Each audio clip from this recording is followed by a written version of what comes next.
All right.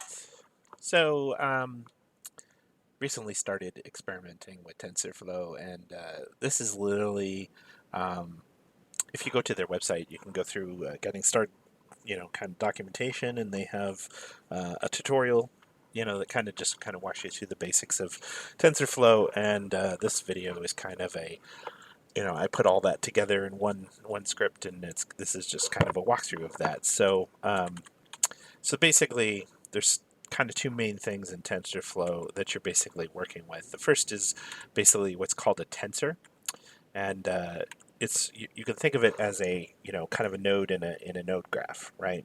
Because essentially in machine learning, it's kind of about it is about that. It's about inputs that go through a bunch of different node points, and then outspits some number, which could be a prediction of a certain value, or it could be a probability or something like that. And so basically what you're doing is you're building up basically a node graph, and then you train it by trying to figure out certain parameters so that the output value is what you expect.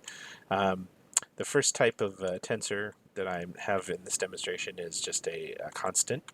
Here, let me run this so that you can kind of see, it's going to produce a bunch of output, which I will go through in a second. But basically, I have node 1 and node 2, and node 1 is a constant of 3.0. It's a float 32. The second one is also a tensor. It defaults to float 32, so these essentially the same type. But in one case I actually specified, in one case I didn't. And then you'll notice if I do just a print, a Python print, what it gets output is this line here, which tells me I have two tensors. I have they're both constants. They have a shape of nothing, which essentially means they're not matrices or vectors, and then they're type float 32. So, but then I want to actually use these, right? So what I can do is I create what's called a TensorFlow session, and I'll explain in a minute what a session really is all about. But basically, you do a session run, and you again pass in a list of these two nodes, and basically what you get out is their values, which is 3 and 4, right? Okay, so now what we're going to do is we're going to basically add another node, which is basically just going to be an adder node, and it's going to take in the two nodes that I previously defined, and it's going to add the values of them together, and that is the result of that is the new node.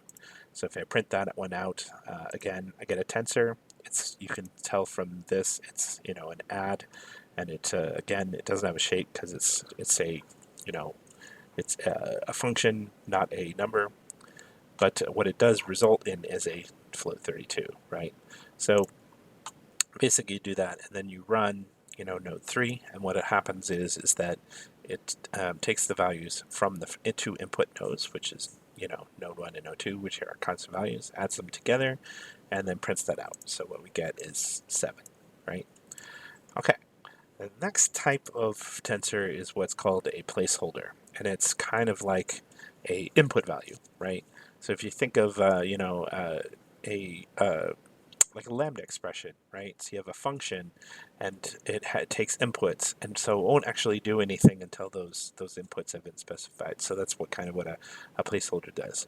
So I have two of them, A and B, and basically they are just they expect float 32s, and then basically what I do is I added another node, which is very similar to the one we had before, but I'm just specifying it using just plain old plus operator.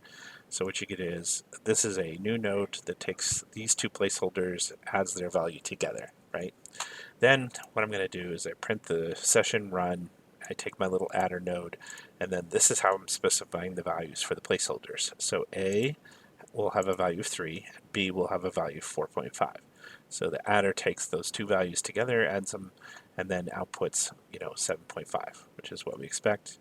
And then the second example here has, again, two inputs, but this time it's actually a vector. So it's a vector that has the values 1 and 2, and a second vector which has the values 3 and 4. And if you remember your linear algebra, when you add two vectors together, the values in corresponding locations add together. So the 1 gets added to the 3, the 2 gets added to the 4, and I end up with 4 and 6, right? Okay, so I can then take my adder and I can actually wrap it with another node, which will basically, take the value that comes out of the adder and triple it, right? So same kind of thing. Here's my add and triple, and then basically I still have to specify the value for A and B, because when you unwrap all of this, it has two placeholders that's looking for values. So this time I specify a value of 3 and 4.5. So the first thing, of course, it does is add the two values together. So you get 3 plus 4.5, which is 7.5. And then you triple that. And when you multiply 3 times 7.5, you get 22.5, which is the result down here. So the next type of tensor is one that's called a variable. And unlike a placeholder, it's not expecting a value to be input. You can give it a default value that it can start with. And then basically what can happen is as Tensor is doing stuff, you can update the values of these variables so that they change. Okay, and so basically now what I'm going to do is define kind of what really is a linear regression model, which is kind of W times X plus B, or if you're a machine learning guru, usually the way they do it is kind of a theta 0 times X plus theta 1, and what that results in is some value Y, that is going to basically be the prediction or whatever we're trying to get. One thing about variables is that you have to initialize them, to get their initial values. So we call this global variables initializer and run it, and that will basically just look for all the variables and set them to their initial values. So now, here is our kind of machine learning problem. So we basically have 4 values, 1, 2, 3, 4, and given the equation W times X plus B, we want to result in 0, minus 1, minus 2, minus 3, right? So for example, if we're actually running that in the next step, right? So what does that mean? So we have W, which is minus 0.3, right, times the value of whatever X is. So first case, it's 1, plus B, right, which is 0.3, right? And basically that equals 0, right? So that's what we kind of get, right? So, and basically you'll see that down here, right? So I get the right answer for, the first one, right? And then my second input, I'm going to run it for all the values of X. So minus 3 times 0.3 times 2 plus 0.3, which happens to equal 0.3, right? Which is not the value that we expect. So we don't have the right values for W and B to get the expected input. But what you see is that I get these values when I run, these X inputs through this with the values of W and B that I had defined above. Okay, great. So now what we want to do is do some linear regression to learn the correct values of W and B, right? So basically what I'm going to do is I'm going to have another input called Y, and it's basically just where we're going to specify the expected values, which were these, right? And it's often called labels in the machine learning world. So basically what we're then going to do is we're going to take the outputs that come out of this thing. So we're going to put X in, and we're going to get some values out, and we're going to subtract them, or subtract from them, rather, the Y values, right? And that's going to give us some difference between what we predicted and what it actually is. We're going to square that difference, and then basically we're going to sum all of the differences together, and that gives us basically what's called a loss or cost function. So basically we want to minimize that loss, right? We want to get it, if we get 0, that means we predicted everything exactly right. If we want that to be very small. Okay, so then basically what I can do is so I'm trying to reduce, I'm going to basically sum those together and get the loss, right? So if I show my loss, for all the values of X given the expected values Y, I end up with an error of 23.66, okay? Now, the optimal values, if you were to do all the training of WB, are -1 and 1. So here to demonstrate that, so -1 times our first value of x, which was 1, and then plus, -1, right? So that's -1 plus, I'm sorry, why is that not right? Because that's not 0. Oh, I'm sorry, b is 1, not -1. There we go. Okay, I'm not confused anymore. Okay, so that's right. Okay, -1 times 2 plus 1, right, equals -1. -1 times 3 plus 1 equals -2. You get it, right? So those are the optimal values of B and W.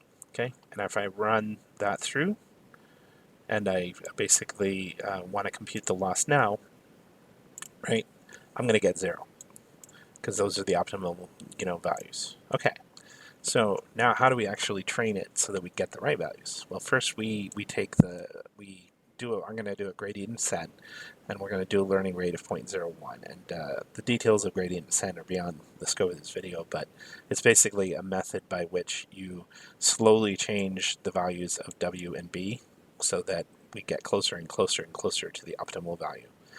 So that's what the optimizer is essentially going to do, and we tell the optimizer we want to minimize the output of this thing. So this is the thing that you want to measure the value of as you're training, and if we minimize that, we're going in the right direction. So we get out from that, we get this train function. And all right, so we then run a session run init. Remember, init is the global variables initializer, so that just resets the values of the variables W and B back to their initial values, because we changed the values of those variables here. So we want to reset them back to some value that's not the optimal values. Okay, so we do that. We're going to train it for 1,000 steps, and basically what we do is we run this training function and we pass in our inputs and we tell it, here is the expected outputs, right? So, because as you recall, y was a placeholder, and then basically, that would compare that against the value of the linear model. The linear model, of course, took x as an input, right? So we're doing that 1,000 times. And basically, each time we run it, it's adjusting the values of W and B to get closer and closer and closer through the optimizer to get to, to minimize that function. Finally, we run a session to get the final values of W and B, and you can see that the final value for W was 0.99999, which is, negative 0.0999, which is very close to -1, and the final value for B was 0.99999, which is very close to 1. And we only ran it for 1,000, so we could run closer and closer and closer to get closer to the optimal values. But here's the thing: if we go and print the final loss value, on our initial training set, we find that the loss value now is down to 5.6 times 10 to the minus 11th, which is very small. So we have achieved getting a very good model that, given the inputs, produces something that is relatively correct with the expected output. So that's TensorFlow in a nutshell. There's a lot more to it than this, but I hope that this explanation kind of helps give you kind of an understanding of what it is trying to do. So thank you very much.